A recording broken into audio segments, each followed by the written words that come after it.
Three Morning Springs. A tale about the state we enter the day from and the quiet responsibility for ourselves. Maria lived in a cozy house at the edge of the village, where mornings arrived earlier than in the city, and always a little slower, and where silence still had a scent. The house was simple: wooden stairs that creaked in the morning, as if breathed out beneath each slow step Maria took when she worked outside. Sunlight entered her bedroom not sharply, but as if asking permission, gradually, softly, generously, filling the room with golden warmth. In the yard behind the apple tree, a narrow path led into a rocky ravine.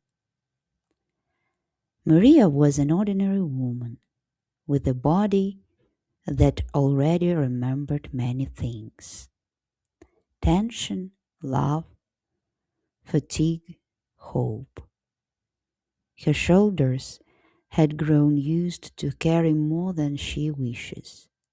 Her movements were restrained not from stiffness, but from the habit of keeping herself composed.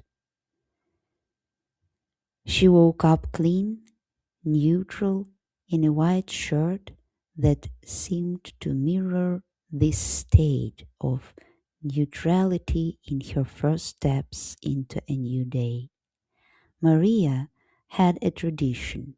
Every morning before coffee, before news, before the first word spoken to anyone else, she left the house. Behind it began a path.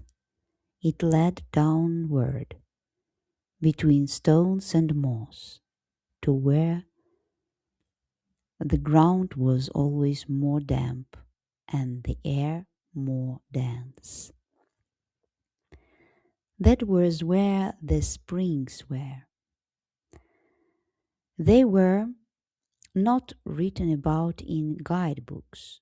They were not sacred and not cursed. They simply were three pools of water separated from one another, as if the earth itself did not want them confused. Maria knew morning is not a time. Morning is a choice of the environment you step into first. And every morning she stood on the stone between them. The first spring was cold. Water fell from a rocky ledge in a narrow waterfall, hitting the skin sharply, as if waking her without warning. The water was slightly murky, as if something inside it was always moving, searching, and tensing.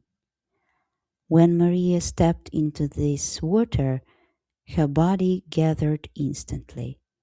Her breath shortened, her gaze sharpened.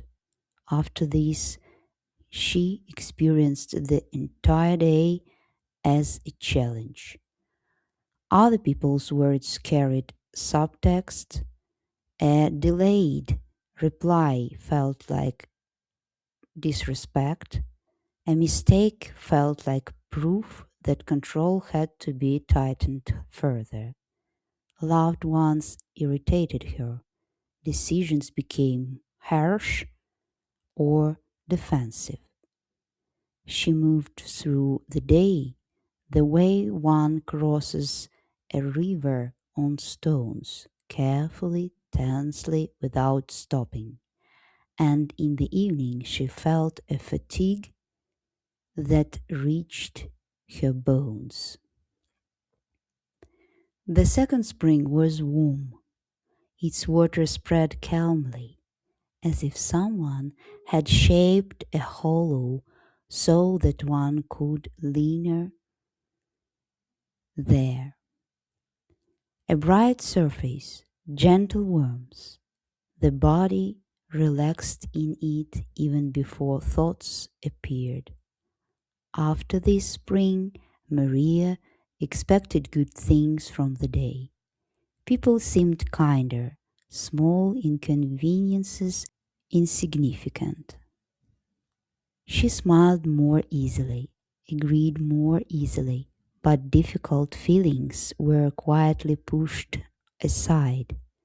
Fatigue was postponed into later seeking easy solutions. The body sent signals, and she did not always hear them. The day was pleasant, soft, but not always truthful. The third spring was almost invisible, a small steel pool between stones, clear water, silent. It was neither cold nor warm, as if it had no character of its own. When Maria entered it, nothing changed abruptly. A center simply appeared inside her. She did not ask what kind of day it would be. She asked, "What am I feeling right now? I wonder what this experience is here for." On that day, events were the same, people were the same, difficulties were the same. But she noticed fatigue earlier and stopped. She noticed joy and did not cling to it. She made decisions not from reaction but from honest contact with herself. It was not a perfect day. It was a day of presence. With time, Maria understood there is no right spring forever. Sometimes cold is needed to gather oneself, sometimes warmth to endure. But there is responsibility for where you step in the morning. She stopped searching for the perfect morning. She simply paused on the stone, felt her body, and chose which water to enter today. And more often it was the quiet, transparent pool, because from it one can return to warmth or to protection without losing oneself.